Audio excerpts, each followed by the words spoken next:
Hey everybody, this week on Eggs, we have special guest Chris Leonard. Chris has been in the live audio business for nearly 20 years. Early in his career, he toured as a monitor engineer with the Maryland Sound International, and such artists as Tears for Fears, Don Henley, Disturbed, Josh Groban, and Anthony Hamilton. Presently, Chris is the director of audio at IMS Technology Services, a full-scale production company which provides audio, video, and lighting solutions for special events, conferences, and conventions nationwide.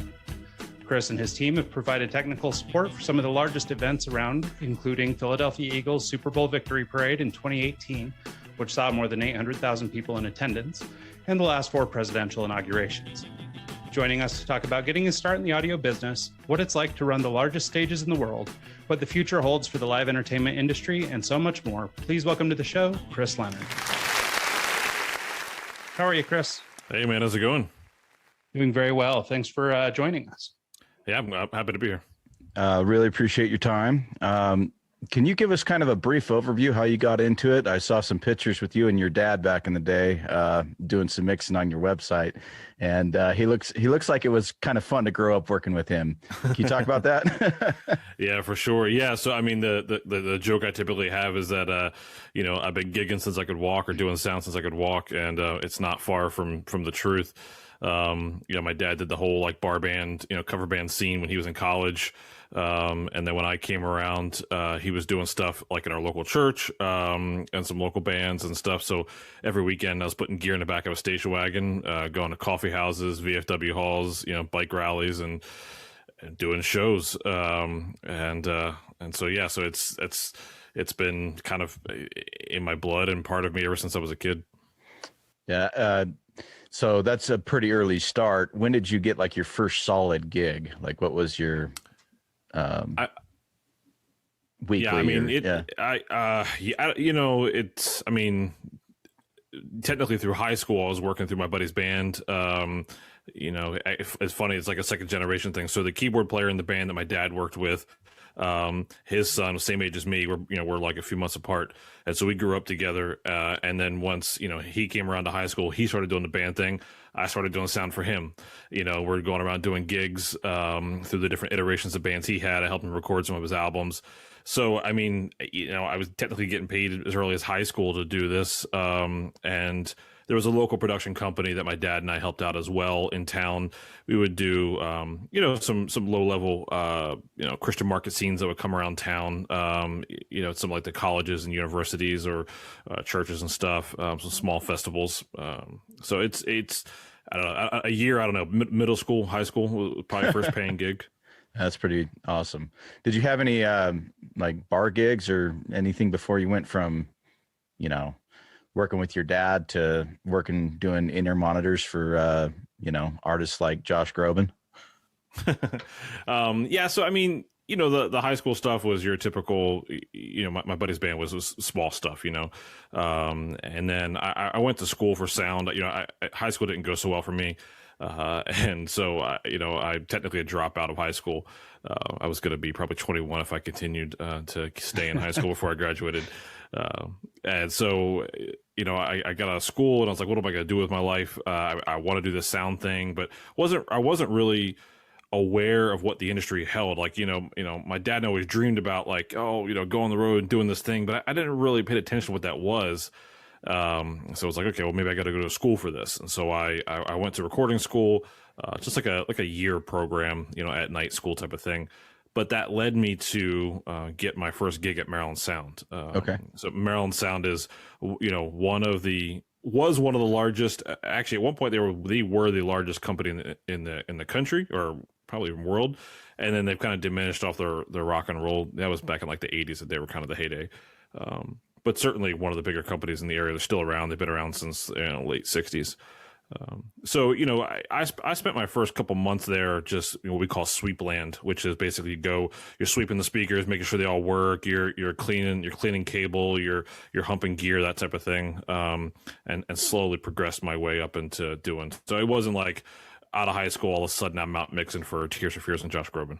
So you've always been in the live arena. You never did any studio recording or anything, other than that little bit you did in high school with your friends. Yeah, the studio thing never really intrigued me. Listen to the same song 100 times for the chorus, punching in like that just didn't, you know. I went to recording school because I wanted kind of the fundamentals. I mean, EQ is still EQ, compression is still compression, so a lot of those things still translate. But and they had a live portion to the class, so it was definitely it was my way to get towards doing live sound full time. Okay. Yeah, no, that's incredible. And it's so funny when you think about, I mean, just how far you've come too, from the guy that was humping gear to this. We've talked to a couple other high profile sound engineers on this show before. And that seems to be the story, right? Is I guess, doing your time, sort of serving, for the sound company and just humping that gear and soldering wires and doing all that kind of good stuff before you actually get to touch anything. Right. So I think that's an interesting story. So can you talk about sort of maybe your first big gig, maybe a moment that you came to that was sort of a high pressure moment where this is the put up or shut up kind of moment? Yeah, sure. So, I mean, I had done a couple of tours, just as we'd call like the stage jammer, or the guy who patches things on stage. So I had gone on a couple of those, and it was fall time or whatever, and we were setting up for a tour that was about to go out, and I was delivering the gear to a small symphony hall, and it was for this guy Savian Glover. He's a tap dancer, and the monitor engineer was just going to be a system guy from MSI at the time. And when I show up, the guy was like, "Oh, are you a monitor engineer?" And I was, I had a quick split-second decision to make there of how do I answer this? And now I had never done monitors on tour, but I had been doing monitors some with MSI, and I was like, "Yes." Like, all right, cool. Well, help me set this up, help me dial this in or whatever. And I dialed it in and get things together. And he's like, "Well, do you just want to do the tour?" And I'm like, "Sure, yes." He was like, "Just got to check with Bob," but Bob being the owner of MSI, so I called up Bob, and Bob's like, "Well, don't F it up." So it was a little bit of fake it till you make it, but not too much. I mean, it's good old analog console, Midas XL3, which is like an old school monitor desk. And it was not an easy gig. I mean, so we said tap dancer, but he had, we carried this deck that was like 8 foot by, I don't know, like 24, that we put Barksberry pickups all the way around the deck for him to tap on. And then it was called Classical Savion. So we had like a small orchestra behind him that was all open air mics. And then we had a jazz band that would play with him. And so all these open air mics, he had 7 wedges all around him. He wanted his taps blaring. So that mixed with the live orchestra and stuff, it was honestly one of the hardest monitor gigs I've ever had, but I was able to survive. And it afforded me the opportunity to, say, hey, I can do monitors on tour now, and was able to progress from there. That's pretty neat. Chris and Pooch, who we've had on this show before, they're front of house engineers. And there's a big difference between a front of house and a monitor engineer. Our listeners don't really, we're kind of a creativity podcast. We don't really focus on audio. We kind of just go over careers and in the industry type thing. I don't think they know the difference between what you would do for a monitor mix versus a front of house mix. Can you break that down for them? And then also talk about the difficulties of doing monitors over front of house, because there's different things you have to pay attention to. Yeah, for sure. Yeah, so monitors would be, front of house would be the guy who's out front mixing for the audience. That's what, most of the audience hears is what the guy's mixing or girl. Monitors is typically a person who's side stage, typically stage left, but it could be stage right, which is, again, I guess the audience may or not know that. But anyway, if you're standing on stage, if you're standing on stage facing the audience, stage left is to your left, and then stage right be to your right. But the artists all have to hear, and that can mean various things for different people. And for some, it's these floor speakers that are on the stage so they can hear, and maybe one per person on stage, sometimes multiple per people, or these things called in-ear monitors, or IEMs, which are what they sound like, instead of big cans, or literally, you've probably seen them if you've watched any Grammys or any other show, these molds that are in their ears, and somebody has to mix for all those. So typically the front of house engineer is only doing one mix, maybe an auxiliary thing, but for the most part, he's doing one mix. A monitor guy or girl, we're doing sometimes 6, 8, 10, 24, 30 some mixes all at the same time. When you're going festival style, you have 10 different people yelling at you all at the same time for what they want, and you gotta wrangle that. It's not just it's not like you're hitting one knob per person. Each person Right. wants like, okay, I want more of the bass. I want more of this. I want more of that. And each person has their own specific kind of mix that you have to do for them. And so it's kind of like, you're taming 30 different beasts while the front of house guy is taming one. And it just completely different scenario versus a normal mix down that most audio engineers would have to do. Yeah, it's a different thing. There's a lot of people who there's a whole joke of like friends don't let friends mix monitors, right? There's this whole like where I mean, look, it's it is a tough end of the snake to handle. You're dealing directly with these artists and these personalities, whereas a front of house, who cares if the drunk guy's yelling at you to hear the guitar solo more? You maybe got to please a girlfriend or a tour manager, but that's pretty easy. On stage, that artist doesn't like you, you're not coming back the next night, or potentially mid gig. There's a lot of psychology that goes into doing monitors, and that's actually one of the things I really liked. Was I liked getting into people's headspace and knowing what it is that they want. I just told this the other day. When I was out with Tears for Fears, Roland, the main singer, he would come out each day to sound check. He'd come up to his microphone and he would sing Kathy's song by Paul Simon. I Hear the Drizzle of the Rain, right? And it was a moment where I'd listen to him, watch his body language, and I could tell when he sang those few lines where he was at that day. And so it's that getting in that mindset of knowing, anticipating what somebody wants without them asking. So with the current technology and being able to do digital playbacks, can you get pretty close with the digital playback for monitors and then kind of make fine tunes once the artist is there, or does it work differently? I'm not a touring guy. I've never really done monitor mixes. My background's as a DJ. I went to school for recording arts so I could learn how to manipulate audio. And now I'm really getting focused into live sound because it seems like it'd be just a really fun thing to do, get out of the DJ world and just kind of work with bands. Can you use virtual playback to work with your monitors and get them close, or is it? Yeah, absolutely you can. I mean, the time when I was out there, mind you, for those who don't know, I haven't toured in 10 years. I've been doing the corporate audio thing. We can get to that. But so right when I left was kind of the cusp of when we call it virtual playback, was kind of coming into the scene. And for those who don't know, basically you can multi-track record every input that's on stage. And when the band's not back there, you can play it back. So you can basically, it's a way we can actually practice without the band being there. So yeah, you can absolutely do it with monitors. There's certain things that are difficult, right? So, I mean, we don't just hear right where our ears are. We feel things. It's different depending on where you're standing on the stage at the time. If someone's all the way on stage right, yet there's this massive guitar stack on stage left, that's going to be a completely different experience than the person who's standing all the way on stage left right in front of the guitar stack. So some of those things in virtual playback aren't going to fully translate. But most tours these days, people are on in-ears and the stage volume is as minimal as possible. And so when you have like no real amps are on stage, the only really acoustic sound on stage is just the drums themselves. When you have a scenario like that, virtual sound check is basically the exact same thing. Nice. Minus the physical PA, the speakers in the room. That's the other big difference is, the speakers in the room are going to make a difference too. So, but if a front of house guy can play along at the same time, then yeah, that's about as close as you're going to get without the band being there. That's pretty awesome. Yeah, it's really cool. Well, and I think that people just don't, when you go see your favorite band perform or whatever, I don't think you appreciate just all these things that go on. So I think it's interesting to talk a little bit about that kind of behind the scenes stuff. Do you mind then, let's talk a little bit about that transition out of, doing live music or these types of performances to, this more commercial route. What brought that about and what was the opportunity that you pursued to move into that space?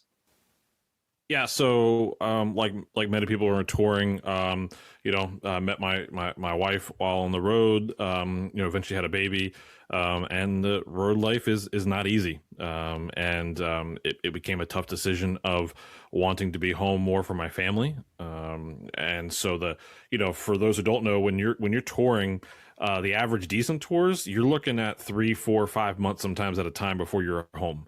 Some of the tours I did, the longest I was out was probably 3-4 months. There's other people who go out longer than that. I mean, some of these artists, when they go out on tour, I mean, they're doing a year and a half, 2-year tours. Now there's going to be some breaks in there, but I mean, you're gone a lot.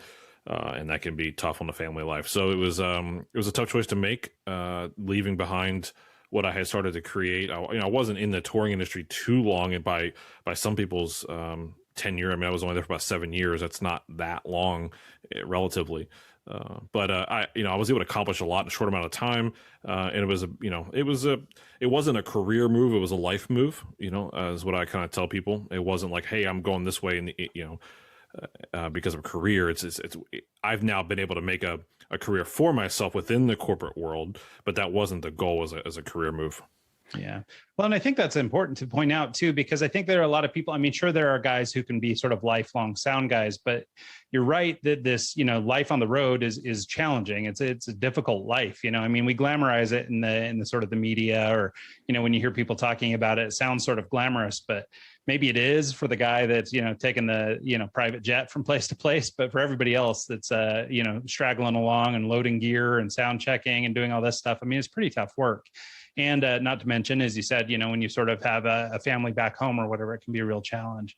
So I think that's great. But I think, with the commercial work, it seems that there's a little more tenure for these guys. So, you had the opportunity to get out on the road, but now you really can build a career around the stuff that you like doing. Yeah, for sure. I mean, a lot of people, there's kind of, you can be a freelancer in the corporate audio space, or there's video and lighting as well. Or you can be, a lot of people are full timers at some major companies.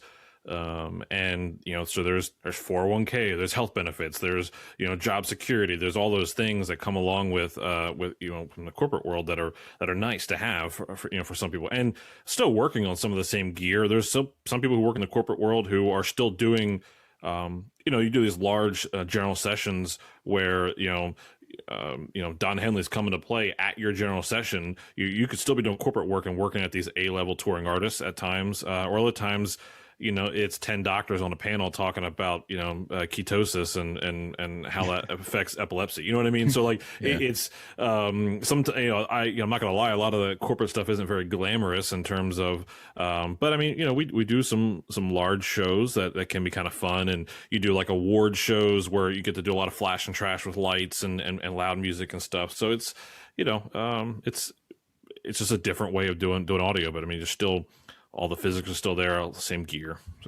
So I used to work with a company in Phoenix that we did a lot of corporate events similar to that. And we did high dollar proms where we'd come in and we'd set up a full nightclub in a school gymnasium, and 30 by 30 foot roof with moving heads. And I was the lighting guy at the time. And so I have a lot of history. I'm sorry. I'm just kidding. Right. So I wish I would have known more about audio back in the day, because had I had that passion then, I would be a lot further along. But anyways, what I was getting at is some of the events that we did one that was at the federal courthouse. We had to get background for all of our employees to come in and bring stage and lighting in. And you've had the opportunity to work doing the inaugurations. I can only imagine what kind of security you have to go through and what kind of a setup and tear down an inauguration is. Can you maybe break that down for us, what it's like to go and set up and do that event? Sure, yeah, and I just want to clarify one thing from the intro, where my bio is kind of written. IMS doesn't do the inauguration. That's Maryland Sound. I used to be able to say the last four. I missed out on this one. I was supposed to be there right Chris before was there. Christmas. Chris was there. Rabbled. Yeah. Oh, yeah. Because of Gaga. Yeah. But I was supposed to be there. I got cut right before Christmas. Because of COVID restrictions, obviously they cut the audience size down, and so they cut out a bunch of speakers. And so up until Christmas, I thought I was going to be there. But besides that, it's an insane event. To me, there's not a bigger stage, if you will, of an event with the prestige that it has, in my opinion, in this country. Right. So to be able to have been a part of 4 of them is awesome. Just, being a system tech. Security wise, you typically do your background checks and fingerprints a couple months ahead of time. And then it's a second round of fingerprints and photos and stuff once you're on site for the day of. So it's like you get a construction badge for like the building. Like we start loading in, well, the whole platform that they build the inauguration on, that starts about 3 months before the inauguration even begins, because that whole facade obviously is not normally there. Audio comes in about January 2nd and works every day all the way up until January 20th is the day of the inauguration. Wow. Multiple rehearsals. There's just thousands of, cables to run, hundreds of speakers to place. And, no matter the weather, you're out there every day, all day, that whole time. So, and then so day of show, there's a different badge you got to get through. There's a different badge if you're on the inside, which is what I was doing last time, doing comm. I got to put microphone on Chief Justice John Roberts and Clarence Thomas, things like that. So it's a really fun, unique event for sure. Well, I can't even imagine just as regarding the setup, because not only are you providing a feed for, TV, you're doing, I'm sure the delay on that pavilion area is huge. So just trying to get everything dialed in has to be a complete nightmare. Yeah, we spend, I wouldn't say nightmare. I mean, it's all very strategic, there are hundreds of speakers, both up on so not even the forward facing ones that face out towards the audience, just the speakers that are facing all of the people in those grandstands. I mean, there's a couple hundred people up there. There's a distributed speaker system under the main platform. There's 125 little speakers under, one every other 3 seats on that main platform. Wow. And then in rings around as the balconies go up there are speakers in the railings. So you have to kind of time align and tune all of those. It's just very systematic. It's like anything in audio, you do one thing, right? You do one channel, you do one input, you do one speaker, and then you just keep going down the line, just keep doing that, however many times it takes to do that. And then the delays, you do your first speaker and then you go on to the next, you go on to the next. And so, it can seem daunting, I guess, but I mean, it's the same process that you would do in a little ballroom. You're just doing it 100 more times or over longer distances. Yeah. The Super Bowl event with 800,000 people has to be kind of similar but different at the same time. When the Seahawks won the Super Bowl, I was DJing kind of down in the area where they had the big event, and a million people around. It's got to be crazy to try and set up and plan for an event like that as well. Did you have one main stage and then go down this run down the street as well, or what was the Super Bowl like? Yeah, the Super Bowl Super Bowl victory parade was incredible. So we are the company I'm at now, IMS. We're the Eagles. We're their provider. So in their stadiums, like typically like their concourse levels and their club levels. There we go. That's what I was looking for. They have corporate events all year round, right? So we do events for them all year round. We do like their autism walks and things like that. So when it came time for them, when they were a week out from the Super Bowl, we got the call that says, hey, if we win, we have to be ready for a parade. And they knew that I had done work with like the inauguration and things like that. So I had done events of this scale, because being this was Eagles' first Super Bowl, they expected it to just go insane. And so we had 1 week to plan what would normally take months to plan. It was just one stage. If you're familiar with the Rocky Steps, there was a stage right on the Rocky Steps. And if you stand on the Rocky Steps and look out towards Philadelphia, it's about a clear mile shot to what's called City Hall. So we go down for the site visit, and I'm like, all right, so where do you expect people to be so I can know where to put speakers and point them? And they're like, everywhere. I'm like, okay. So I'm like, all right. So like I started making like these heat maps of like where I would think people would be and start designing the system. The system was over a mile long. So I had delay speakers basically after I got the first oval area. About every 400 feet was this giant pole with 2 hangs of speakers, shooting out across the different areas. But the last delay tower of speakers was over a mile away. That was a lot of delay time, right? So you have to what's called time align these speakers so that when you that way it's not like a pop pop pop pop when someone speaks. It all kind of moves at the same time, so we we had to prepare for a whole week whether they were going to win or not. So we had to be ready Monday morning to go to start loading in if they won, because the parade's going to be on that Wednesday. Wow. And so I never cared more about a football game in my life than watching that. I'm actually a Ravens fan. I'm from Maryland. But since I've been in the Philly area now for the last 10 years, I was like, okay, I can root for the Eagles on this one. And so I designed a system. I was able to mix it. If you're a football fan, the Jason Kelsey speech was a pretty epic, speech. I was heavily riding the gain knobs on that because he was just eating that microphone. And it was an intense event. I mean, the people. Yeah, 800 some million. It's hard to tell how many people were there, but I mean, it was massive, and there's definitely nothing like it.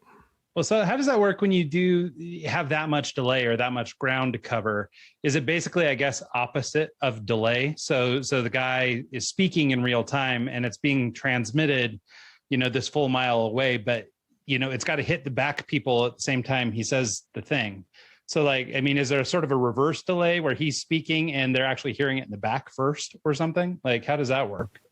No, I mean, the idea is, so if you didn't put delay, it would be instantaneous. Like as soon as he said it up front, you would also hear it a mile away, but then you would hear it again because air doesn't stop moving, right? So the speakers from the front are still pushing air down. So you would hear it multiple times. And so if you didn't delay all the speakers to the front, and so what it is like, so if he spoke out of the first speaker, the time it takes the airwaves to move from that first speaker to the next speaker, you have to put that amount of delay time in so that basically the next speaker is picking up where the airwaves will meet it at the same time. Does that make sense? Yeah. So technically the people in the back, yes, are hearing it later than the people in the front.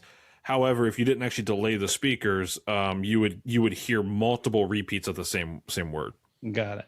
Yeah, no, that's what I was trying to figure out is, if he's speaking, is he saying something, but because of the delay so that the people in the back are hearing it at the same time, like if it was, I don't know, sort of going in reverse order or something. So, but your explanation is perfect. I get it now. Yeah, it's crazy to just all the moving parts in any type of system like that. Just the time. And that's the thing is, I've been a part of, festivals and stuff like Mike, you and I went and saw Kings of Leon up at the Gorge in Washington. And it's the same sort of thing, right? They've got a delay. They've got a crowd of 120,000 people or whatever it is. So they've got the different tiers or the different rings around the stage. So I understand it in principle, but a mile long, that's pretty bonkers. It's a lot of delay. So to speak even further, we had to stack delay. Typically the units that you would use to do these delays aren't, I had over 3 seconds of delay by the time it was at the end. That's insane. They're just not even made for that, right? That's a lot. When normally you're dealing milliseconds. Milliseconds. Yeah. If I'm in a theater or in an arena, we're talking, I never hit a second, let alone 3 seconds. So what we did is there was a certain point where the first speaker for the main road started, we delayed the signal for that standpoint and then restarted the signal from there, starting on that already delayed time. So you're putting delay on top of a delay and then doing delay in the amplifiers as you went down the way to kind of stack the delay, because typically over 3 seconds, you don't normally delay that much. That's right. So crazy. But the person speaking is hearing themselves in real time via monitor or something, right? Yeah. So it doesn't feel weird, because I guess if you were speaking over that delay, it'd be really hard to keep with it. Yeah, and sure, there's reflections, right? There's major buildings everywhere. You're going to hear it, but for the most part, you're hearing a direct sound right next to you. Very cool. So that's an amazing gig. That's pretty crazy. I always wonder what it'd be like to set up a system like that and have that kind of just craziness going on. Most of my stuff is pretty small, so in comparison, I've done pretty good sized stuff. But maybe this is just another technical question, but are you physically running cable a mile away? Are you running a hard line that way, or do you start dealing with wireless stuff, or is there another way of moving audio from A to B? Yeah, sure. So where we can, we would hardwire. We would use fiber basically to run to kind of each tower, because you can run fiber, thousands of feet. It's not a problem. As far as there was a certain point down what's called Broad Street. Actually, it's the Parkway, where we used RF, radio frequencies. We were kind of transmitting it like a radio station, if you will, and had antennas at each tower. So you had like a local generator powering a local amplifier for that speaker cluster, and also was like an LED wall there, so people could also see what was happening. So that was like a big transmission that was shooting down. So a good bit of the delays were picked up what we call RF or radio frequencies to go down the way. Because you could have done it over fiber, but the problem is you got to run that cable. You either got to string it up or you got to run on the ground, hope it doesn't get cut, things like that. So, yeah. Well, and that I think was the thing. In my head, I was envisioning the world's largest snake running from the soundboard at the front, something that runs a mile down the road. I was just like, I couldn't figure it out. I was having trouble wrapping my head around it. But if you want to think about a different context, so Times Square New Year's Eve, which I've also done, they take up that whole section. That's all hardwired. They don't do any RF in there in terms of the speaker transmission. So, they start on December 26th and they're every night, and they're running fiber from like light pole to light pole to get to each tower. So, it could be done. It's just a matter of time and resources. Okay. Well, and then I guess, speaking of resources, you didn't have a lot of time to plan this thing. I guess was it Maryland Sound that did this one, or was it the IMS? So this was IMS. So does IMS have all this gear just laying around in stores? Obviously you're going to have to set aside some gear so you're ready. Like, how does the technical aspect of just gathering equipment work for something like this that may or may not happen? Yeah, so it's a pretty common thing in the industry to subrent or partner with another company, right? So, while we're not technically set up at IMS to do events like this, I could partner with MSI. And so, like, the other thing that MSI had were these things, we call them the poles. You see them at the inauguration, you see them at Times Square New Year's Eve. They're these 40-foot poles that you could hang speakers from, as opposed to having to build a big scaff tower. So MSI brought in 14 of those for me. You can only fit 4 of those a flatbed per truck. So, there was, I had over 250 what they called, JBL Vertec I like the Vertex boxes. Yeah. And these are big boxes, right? So like the boxes are dual 15s for the low end, 4 8-inch drivers for the mid driver. It's a big effing box, right? And I had almost 300 of those, flying in the air for this gig. So I can't even imagine. It's all about having resources. I'm still good friends with the guys at MSI, and we trade gigs back and forth as we can. So that's just part of the industry. So That's awesome. Your current role at IMS, you oversee everything. You oversee the hiring, the planning, like if you're going to go out and do a big gig like this, you oversee all of that. Can you talk about going from, just being responsible for monitor land to being responsible for a bunch of employees, a bunch of moving parts, making sure you have the right configuration for this and that? It's got to be 2 separate worlds, yet applying the same principles that you learned in monitor land into it. Yeah, so it's definitely a different world. When I came to IMS, we were a much smaller production company. And so when I came in, the director of audio position was more of like a department head, right? I wasn't managing people. I would just happen to be the guy who knew the most about sound at the time. And so I would help either design systems, I'd help train, I'd help our production managers design shows. And as the company grew, the director role grew with it, right? There's more employees. And so, the director of operations couldn't manage all of the employees, and it kind of became more siloed because we did audio, video, lighting. So we'd have a director of audio, video, and lighting. And so that I was able to grow into management, if you will. And it was a lot of learning along the way, taking courses, either reading leadership books or podcasts or things like that. And, the touring side gives you some of those skill sets of, on some of the road crews. You're managing 15, 20 plus people at a time, loading out a show at fast paces. So there are some of those management skills that kind of come into place from the touring world that I could bring into this. So it's been a journey that I've kind of learned through over time. Yeah, I love that. So, I mean, maybe, I don't know, this might be kind of a hard draw to just pull it out of your mind, but I wonder if you could point to any specific, like, sort of leadership practices that you did pull from working on the road.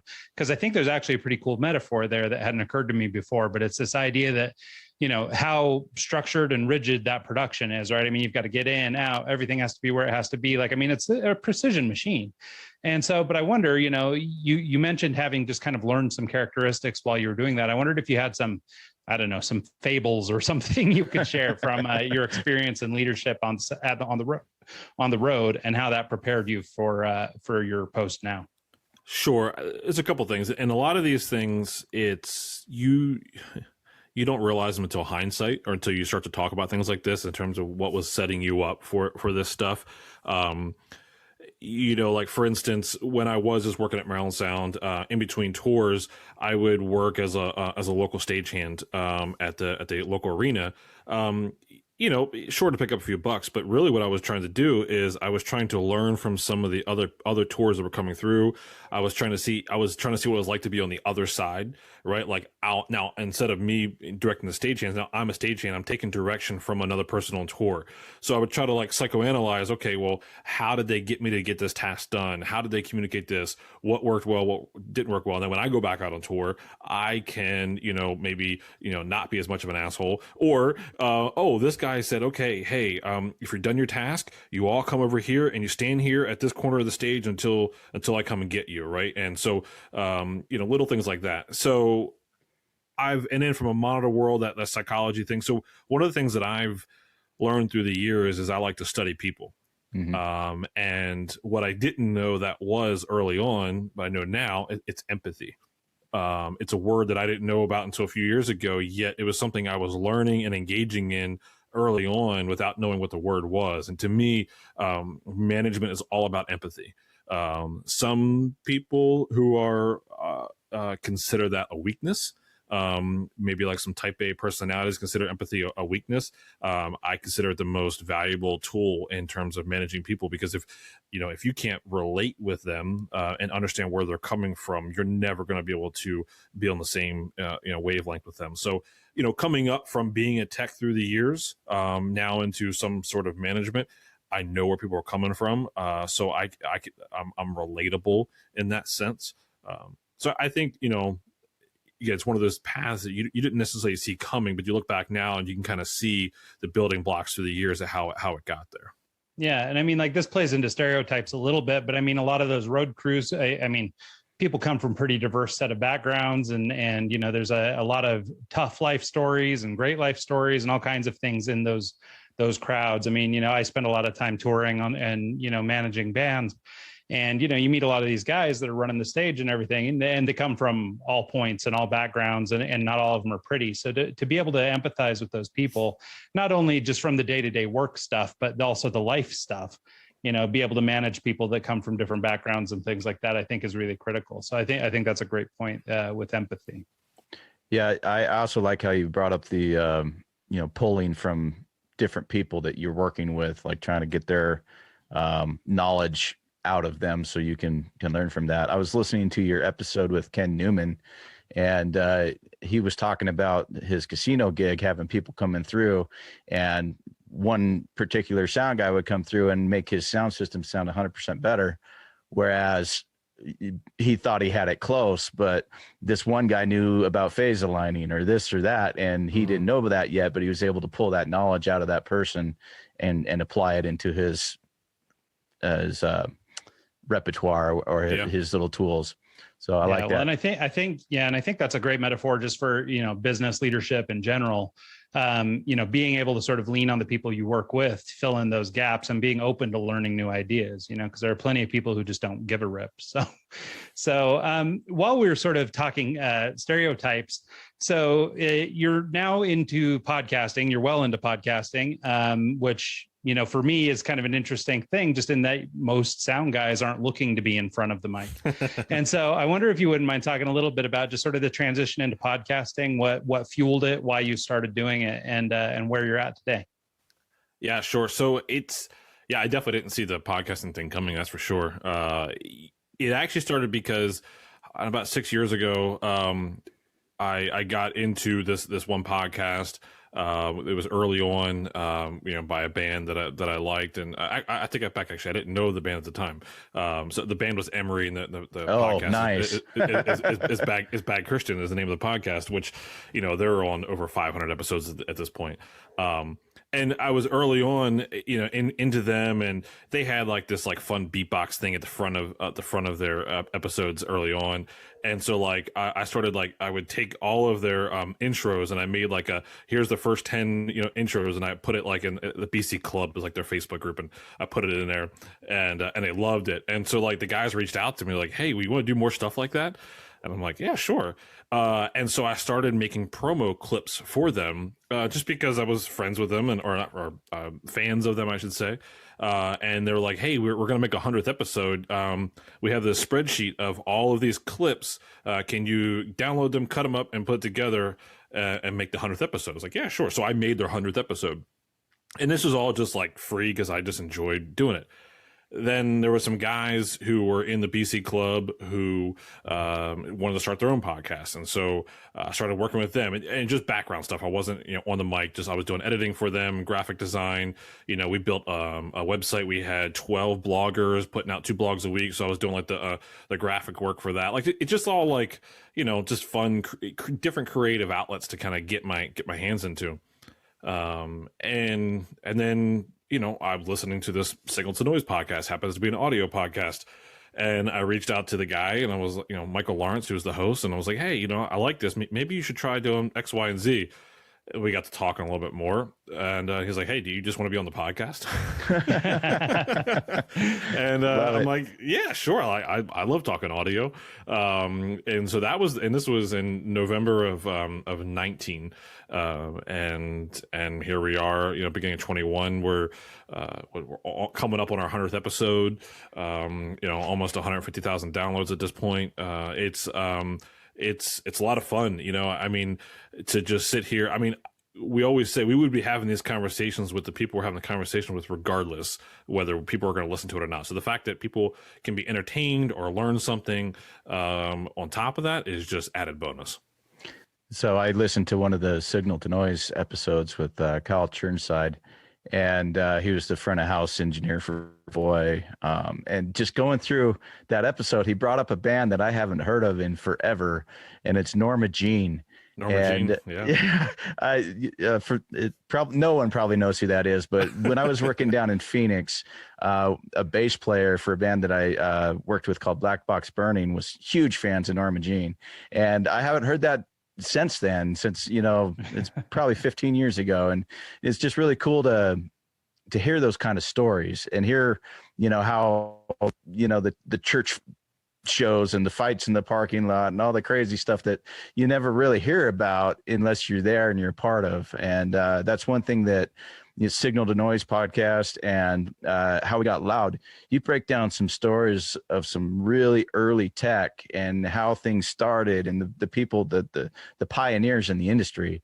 I really enjoy your How We Got Loud series because it's very fascinating to me about hearing how a guy had to create an insert to be able to pan his channel left and right. It's like stuff like that. Struggle right. is real back in the day. So. Yeah, maybe that would be a good place to talk a little bit about your new project, How We Got Loud. You're the guy who likes podcasting so much you did it twice, and so yeah, let's talk about your new thing. Yeah, How We Got Loud. So I started with the concept about a year ago. On Signal to Noise, we talk to people who are front of house engineers, monitor engineers, broadcast, theater. It's all over the board.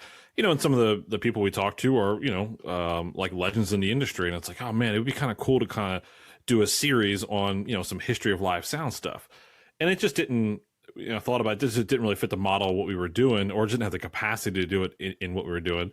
And I was like, I'll maybe start my own thing. And I came up with the logo. Michael of Signal to Noise came up with the name, How We Got Loud. But I came up with the logo and the concept, and I just sat on it. I designed the logo January last year. I didn't launch my first episode until November of last year. Obviously COVID and stuff happened, and was very busy with changes at work. And but I started to think about it more. It's like, hey, this should be more than this is not just a podcast. Like, there's more to this. When it comes to the history of live sound, there's a lot of information out there, but it's like in nooks and crannies on the web or in books or in people's heads. There's a lot of people's stories that aren't captured. People know about two people typically. They know about this guy, Bill Hanley, who did Woodstock, right? They call him like the godfather of festival sound, which, he wasn't the first, but I mean, he was early on and helped kind of pioneer this industry. And then people think of the Grateful Dead with a wall of sound, right? But those, in my opinion, are two minor stories compared to the broad scope of, we're talking 50, 60 years worth of history. And so I was like, I'm going to make this bigger than just a podcast. So the podcast is really a means by which I'm interviewing people, and people are going along with my journey of learning the history of live sound. And I hope that manifests into something larger. I don't know what that looks like yet. I'm working on a whole back-end database system where I'm cataloging every console that was ever made, every speaker that was ever made, the year it was released, every sound company, who the owner was, who it was sold to. I'm cataloging all that stuff as I learn this stuff, and I plan on getting this content together at some point. But it's to capture all this, it's going to take a lifetime. So I literally been saying I'm dedicating the rest of my life to making the ultimate history of live sound. So it's going to take that long. I mean, that guy Bill Hanley I mentioned, who did Woodstock. There's a guy who spent the last 10 years just on Bill Hanley. He just released a book called Last Seat in the House. Wow! And he spent 10 years on one guy. So like I could zero in on some of these guys and spend the rest of my life on them. I'm going to try to go a little more broad stroke on the industry. And then when I can kind of narrow in on certain areas, we're in a relatively young industry. Some of these guys are, they're in their 70s or 80s, but they're still around. Whereas like the guys who made the car or the guys who did other things, they're just not around anymore. So time is of the essence to kind of get their story and their perspective on the industry. And so I'm feverishly, along with everything else I got going on, trying to work on that. Well, that's great. I think anytime that a project has that kind of mission behind it, it's a great thing. And yeah, I mean, God, I'm like, what's going through my head right now as we're talking is, documentaries and books and directories and guides and all these things, and I think it's pretty important. I think live audio is one of these things that just, we sort of take for granted because it's kind of all around us, whether it's something going on in the park or it's a concert we've been to or whatever. And you go to see 21 Pilots and you're blown away by the stage and all this stuff, but like, you just kind of don't realize like what goes into all that, right? It just is sort of a given that it exists. And so there's sort of this subculture that I think is really important to explore. And it's awesome that you're doing it. Well, and if you think about it too, audio really, I mean, it's like you said, it's in its infancy. It probably the 40s and 50s is probably the earliest PA setup kind of out there. And then from there, technology just kind of came along. You hear about like the early tape delays or the plate reverbs or using an actual room for a delay, and just the stuff that they used to have to do to record the Beatles. I mean, like just the tech is so fascinating and interesting. You can go down some dark rabbit holes trying to and I honestly think it's one of the coolest things about live audio, especially. And I don't think a lot of people think about it this way, but if you think about it, almost like an art form in that, from those early days, I mean, basically it's an industry that's been pushed as if you're, pushing snow, like you're basically solving problems as you run into them, and now we have some pretty slick software and we have some pretty slick, technology and stuff like that. But I mean, you got there through, 50 years, 60 years, 70 years of pushing snow uphill and solving each problem as you hit it. And so I think it's important that you are interviewing or thinking about the legacy of some of these, more famous sound guys and the things that they did that made them innovative, because I think that really that's maybe the word for the industry is innovation, right? I mean, it's always innovating. Yeah. I mean, you got to remember like when the industry started, like you said, 50s, 60s, the gear didn't exist for this stuff. So a lot of the original tech was they were literally taking stuff out of theater, right? There's these Altec voice of the theater speakers. They're the speakers that are normally behind the movie screens, and they're doing the rock and roll with them. And obviously they were okay for a little bit, but like, you know, the mixers that we use, consoles, you couldn't go to the store and buy this stuff. So companies for decades literally were making their own consoles, making their own speakers, all of that stuff. It wasn't stuff you could buy on the shelf. It wasn't the industry that it is now. And that, to me, like you said, that innovation, you know, and that's one of the things that I've been trying to study with this is like the whole, like, you know, chicken, egg, cart, horse type of thing of like what came first, right? So part of this has to do with how the history of music progressed. You know, like a common example would be like, just think of like the modern day EDM, right? That music was developed before there was a way to actually translate it live, right? And so like all these massive subwoofers and these massive setups, you know, they came along because of that music. Or, you know, rock and roll, if you will, was getting louder through the years, or aggressive, if you will, which translated into louder. Wasn't louder to begin with, right? So they had to develop the means of, well, how do we get this louder? Or how many speakers do we really have to add to get to the back? You know, more. And how do we not blow out these speakers every show? Right. How do we build something that's durable enough to handle this kind of beating? And yeah, it's just incredible. Well, one thing that I like that you do on your LinkedIn is you share the old photos of the rigs. And I mean, I love just scrolling through there and seeing this picture from 1960 of, you know, the first flown speaker, or, you know, weird stuff like that. I just think I love what you're doing. Yeah, I'm doing my best. Yeah, if you follow on Facebook, Instagram, whatever, How We Got Loud, you know, I'm trying to, like, you know, either pictures that I come across or stuff that people send to me. Yeah, pictures worth 1,000 words, right? I mean, there's so much you can learn from what that looks like. Well, and I think too, what I really like about your approach is I think for so many people, young people especially, but for so many people, we're always looking for what's next or what's the next thing. And I don't think we're paying enough attention to those that came before us and learning all the lessons that were there. And so I think it's really important, you know, in such a high tech, you know, technological field where you can, you know, bounce a signal a mile away and hear it in more or less real time, you know, to go back and think about those guys and how did they actually hang that speaker, and why did they decide that hanging the speaker was the way to go, and why, you know, just say, I mean, whatever it is, but you know, there's certainly a million stories, but I think it's so interesting that you know, regardless of how technologically advanced you are, that you're going back and you're looking at the ways that it was done, and you're trying to glean whatever you can glean from those people. And so I think that that's an interesting way of looking at life that I'm not sure everybody is doing. I think the other thing, aside from innovation, actually the word that sticks out most to me is passion. Yeah. Right. Like, so, you know, when I describe why it is I do what I do is because I have had and have a passion for doing sound. I want nothing to do but sound for the rest of my life in some capacity. And most of these people, that's exactly it. I mean, they didn't drag themselves through these years with these bands and night after night going on tour and innovating all these things because they were chasing money. Right. They were chasing their passion.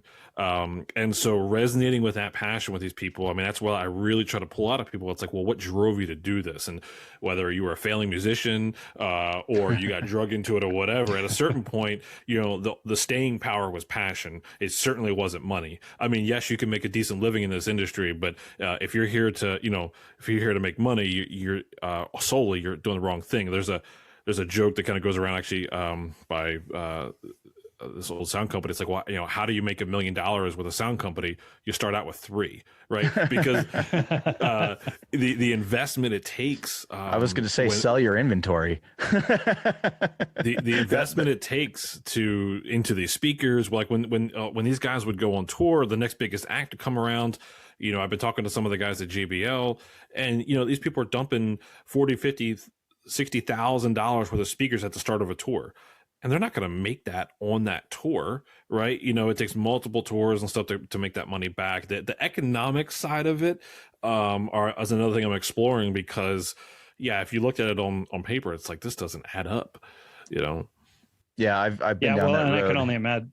Yeah. Yeah. Well, I was going to say, I can only imagine when you look, especially at what stage productions are today. I mean, you know, I used the example earlier of 21 Pilots. We went and saw them 2 years ago, I guess now, with our boys. And I mean, their stage, I mean, they have crap hanging from the ceiling. They have multiple 2-3 stages. They have, you know, lifts and cars on fire and all this stuff. It's like, I mean, I couldn't even imagine what it costs just to run that show for one day, let alone a whole tour, let alone buying any gear, let alone, I mean, it's like, it's pretty incredible. I can't imagine.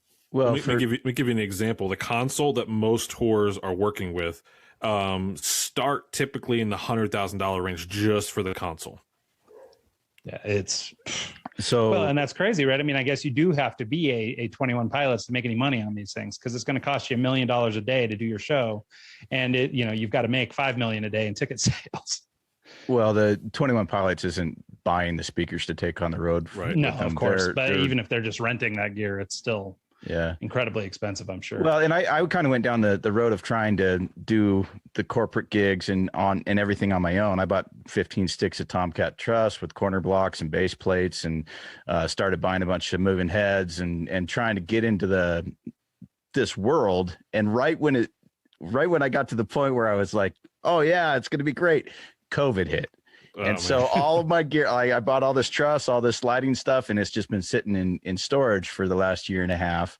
So it's kind of, I'm itching to put it to use and actually make some money with it.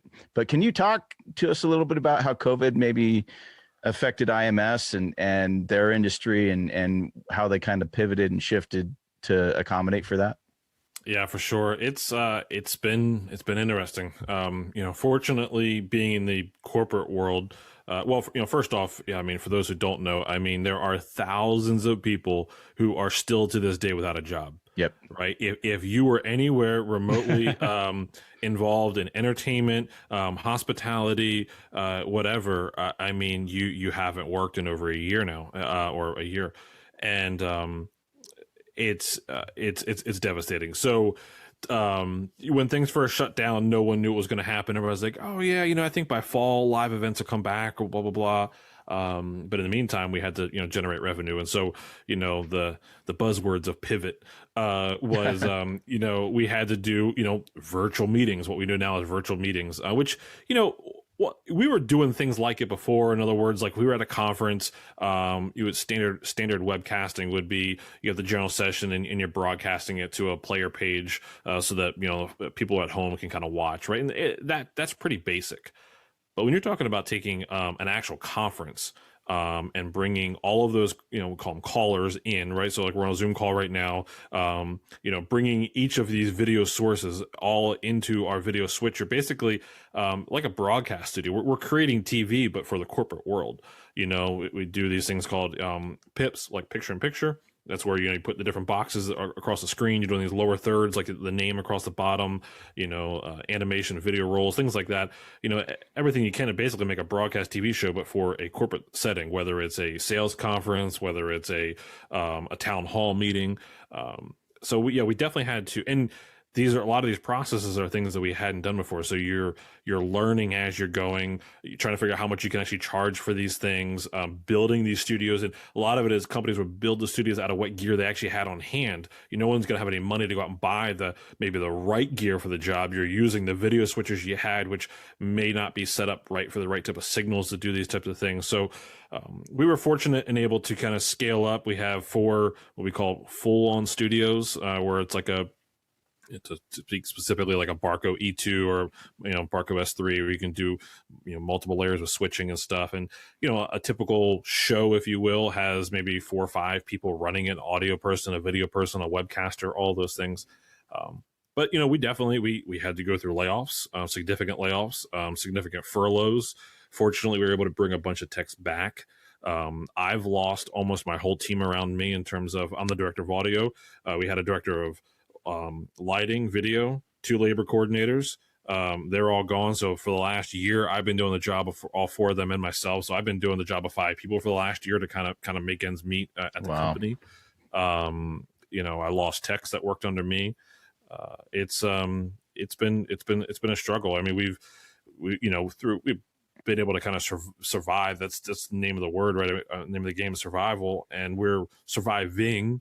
If we're at this point of hopeful that by third quarter, what we call hybrid events would come back. So like maybe some in-person people, but a lot of the audience still at home. You still have those remote callers coming in. So we're still trying to navigate right now, like what that looks like from a technology standpoint. So it's a big migration and shift for sure. That's crazy. Yeah, no, I think you're right. But I mean, I'm glad to hear that you guys are surviving. But yeah, it's unfortunate that that's all we're doing. And so, and I was going to ask you, sort of what you think the future holds. I mean, so you guys are thinking sort of Q3 maybe is what you're hoping for in terms, or are you hearing any rumblings of anything sooner? I mean, let's be honest. We thought Q3 last year, hybrid meetings were going to come back, right? Yeah. So since mid last year, I look at things at a day at a time, right? I mean, yes, you have to plan for the future, but it's like, I'm going to take what's in front of me today and I'm going to tackle what's in front of me today. Who knows?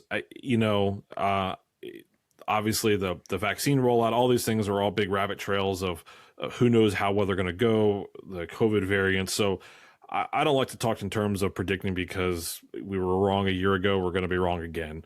So it's just, again, survive when we can, be ready for when it comes back.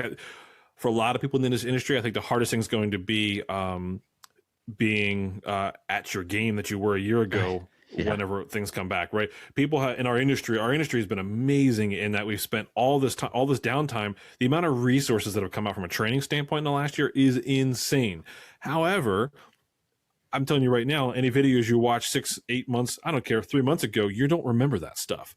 So all this content's out there. You're going to have to prepare yourself. I asked a tour manager the other day, I'm like, so what kind of grace or leniency or is there going to be for somebody who's rusty or maybe makes a little mistake? And he's like, none. You had this time. You get your shit together and you be ready. That's a scary thought, I mean, yeah. That's what I'm curious about is like when we do come back. First off, who's still left around, right? A lot of people had to trans and get had to go get jobs at like Home Depot or like other places. They might not come back to this industry. And so, or the people around, or the new blood that wants to come into the industry, maybe they might not choose to because of how volatile it was. I mean, no one thought this industry could disappear like this. So it's tough. Yeah, it's really hard fair enough. Oh, go ahead, Mike. Oh, I was just gonna say it's really hard for someone who's been in that position where you had work and you had solid work and then all of a sudden it disappears overnight and you have to reinvent yourself just to get by. It's hard to go back to that and say, hey, this is going to be my full-time gig again, because who knows 10 years from now if it happens all over again. So I relate to that because I've been out of work for a year and a half. I haven't put a needle on vinyl in 5 months, and it's going to just that first gig when I come back is going to be real sketch because it's going to be like, all right, let's see how this goes. Well, like we were talking about earlier, though, I think that if any industry can do it, it'll be this one. Obviously it might be pushing snow again, but there will be, new innovation, new advances, new technologies, things like that to chase whatever the next iteration of live sound sounds like. So I have the utmost faith in everybody, but yeah, it'll be interesting to see how it all shakes out. For sure. So as we're winding down here, I wonder if you could just sort of break down where people might track you down or check out the work you're doing, the podcast, all that good stuff. Sure. So, I mean, you can find specifically me on LinkedIn, Chris Leonard, right? Just search Chris Leonard. You'll probably be able to find me. And then my other two projects, so How We Got Loud, howwegotloud.com, or on any of the socials, just at How We Got Loud. And for Signal to Noise podcast, you can just go to signaltonoisepodcast.com, or both of those. You can just, if you're a podcast listener, search in your podcast player and, Stitcher, Apple, Spotify, you'll find all of them. So if you find one of those, you'll find me on all the other places. That's perfect. So cool. Well, thank you so much. And just a quick note to everybody who tuned in today. We're really looking to build up our community in 2021. We're looking for a lot of interaction. So please feel free to email the show, contact the show through the website. It's eggscast.com. Like Chris mentioned, for his podcast and ours, feel free to check out all the podcast apps where every place good pods are found. So I guess with that, Chris, any parting shots? Mike, anything? Nope, think we're good. No, I appreciate your time. Cool. Well, thanks so much, Chris. We really appreciate you doing this. It's been great.